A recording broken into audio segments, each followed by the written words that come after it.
And our conversations here at Columbia University continue, and now joining us is Jonathan Cole, who is the former provost of this university and currently a university professor. Dr. Cole, what is a provost? Well, a provost is many different things at different universities. At Columbia, it was really Mr. Inside as opposed to Mr. Outside. I basically ran all of the academic programs, all of the deans, vice presidents of the various schools reported to me. I also had substantial control over the budget here. So I was running the internal operations of the university. I was in charge of the tenure system. I heard over 700 tenure cases, and it was a great fun. It was a great learning experience, as a matter of fact, because I promised myself that I would read whatever I was able to understand and get a liberal education through doing that. So the president was concentrating a great deal on the outside of the university, particularly fundraising and publicity and legislation in Congress or in the state legislature.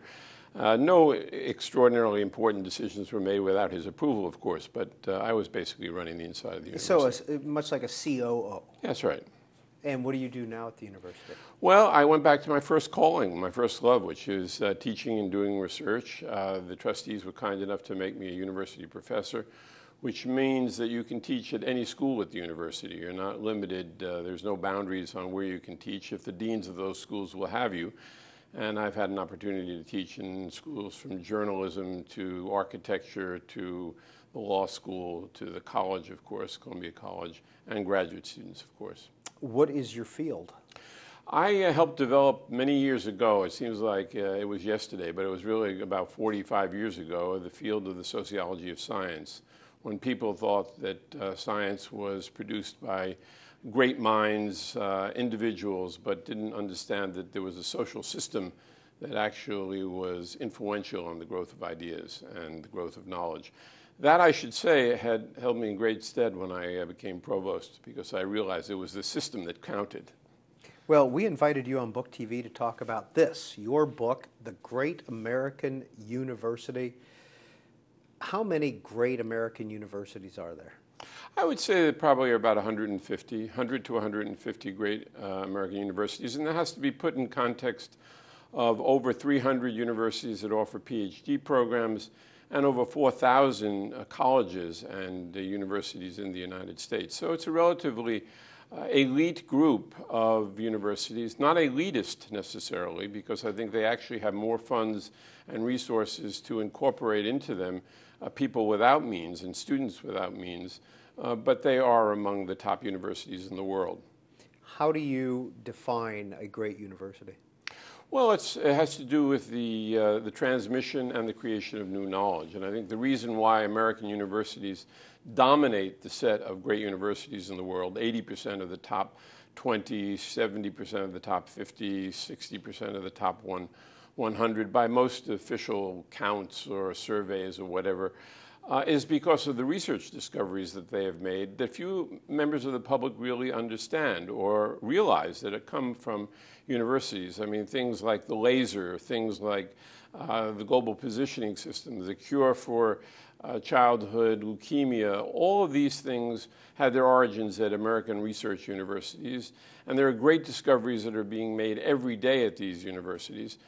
Most people think of these universities in terms of undergraduate education, which is extremely important, but nonetheless is not what the United States has made its reputation from. It's made its reputation for greatness out of the kind of research and the quality of the research that have come from our faculties and our great universities. And people from all over the world are interested in coming and joining these universities as students, as faculty members, and want to participate in what we have.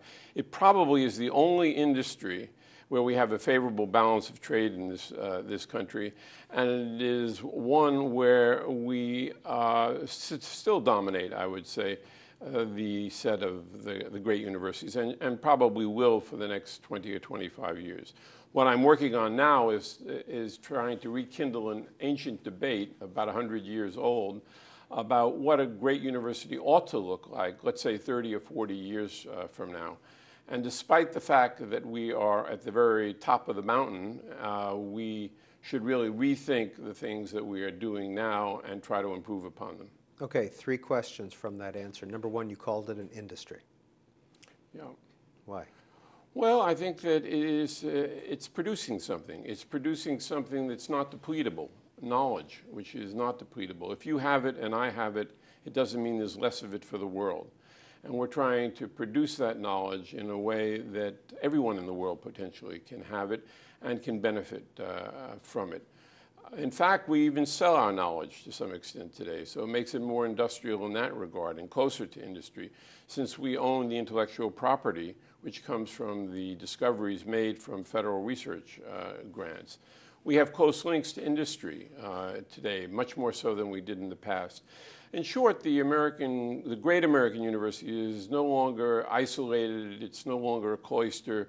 It's no longer what people sometimes wish it was, which is to go back to the 19th century into an environment that surrounds itself by beautiful buildings and isolates itself from the rest of the world, but really is something that is embedded deeply in the society and is informed by the society, influenced by the society, and in turn should be influencing it.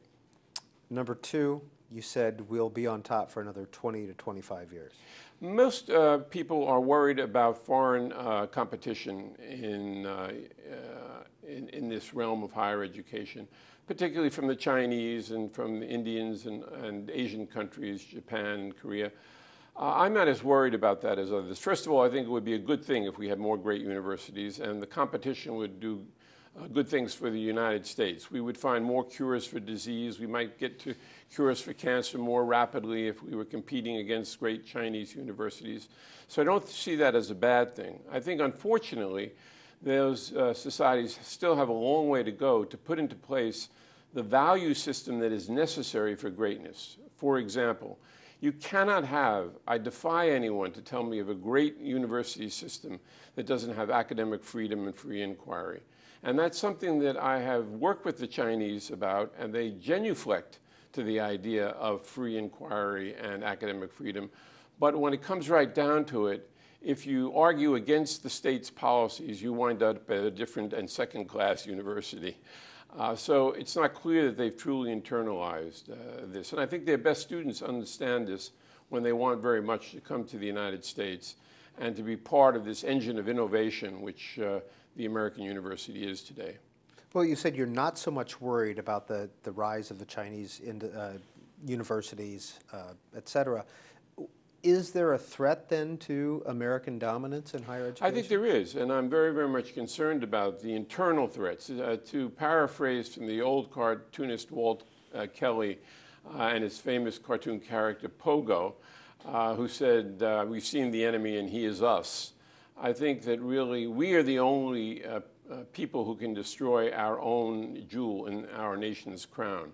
And we're doing a lot to do that right now. And there are great friends of mine who are great scientists and humanists who fear for the future of American universities because of a lack of understanding of what they do and how they contribute to the welfare of our society. For example, let's take the state of California, which is perhaps the best example of a state university system that is probably the greatest system of public higher learning that the world has ever known.